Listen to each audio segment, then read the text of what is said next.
तव्हांजे मथां फर्ज़ आहे त पंहिंजे बच्चन खे 3 ॻाल्हियूं ज़रूर सेखारींदा।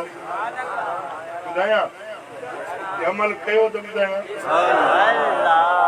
पहिरियों साईं फरमाइनि था हुब्बे नबीकुम, पंहिंजे बच्चन खे पंहिंजे नबी जी मोहब्बत सेखारियो।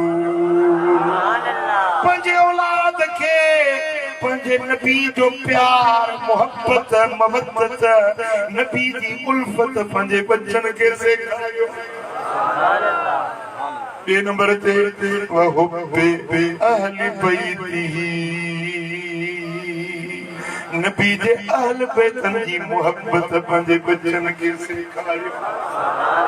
नबी जे घराणे जी मोहब्बत औलाद खे सेखारियो।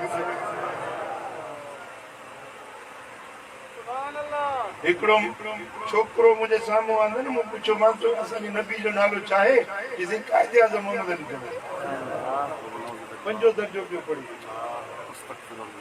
ये मोचड़ा हिन जे पीउ मां खे लॻंदा न, या ये उस्ताद जन हिन खे पढ़ायो आहे, फादर इन्हनि खे लॻंदा न जेके 5 दर्जा पढ़ण वारे छोकिरे खे इहा ख़बर न आहे त असांजो नबी खे। मुस्लमानो साईं फरमाइनि था पंहिंजे बच्चन खे नबी जी मोहब्बत सेखारियो, नबी जे अहल बैतन जी मोहब्बत सेखारियो। वक़िराअतिल क़ुरान, पंहिंजे औलाद खे क़ुरान पढ़ण सेखारियो। क़ुरान पढ़ायो, भली स्कूल में पढ़ायो, भली हाई स्कूल में पढ़ायो, भली कॉलेज में पढ़ायो, भली यूनिवर्सिटियों पढ़ायो, भली MA BA करायो, भली PhD करायो, पर घट में घट बच्चन के कुरान पढ़ायो। हलाल हराम जी तालीम ॾियारियो। जायज़ चाहे ना जायज़ चाहे, अबे जा हक़ कहिड़ा, अम्मा जा हक़ कहिड़ा, ओड़े पाड़े जा हक़ कहिड़ा, पंहिंजे बच्चन खे इहा ॻाल्हि ज़रूर।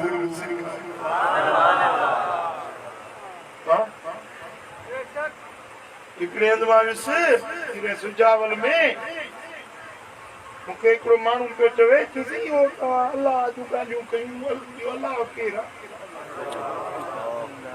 अलाह केरु आहे? तव्हां इहो तकरीर में ॻाल्हियूं कयूं अलाह जूं, अलाह केरु आहे? जो तूं अलाह खे कोन सुञाणी छा? चई न सही मां अॼु तो तव्हांखे ॿुधां अलाह। मुंहिंजो भला मुश्किल पवंदी अथई त कंहिंखे सॾु कंदुई?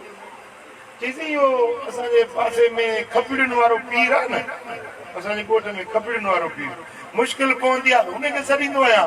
अञा को वॾी मुश्किल पवंदी आहे त पोइ पीरान पीर जेको बगदाद वारो आहे न, बसि हुनखे सॾींदो आहे, मुंहिंजो कमु थी वेंदो आहे। ऐं उमिरि उन जी 60 65 साल या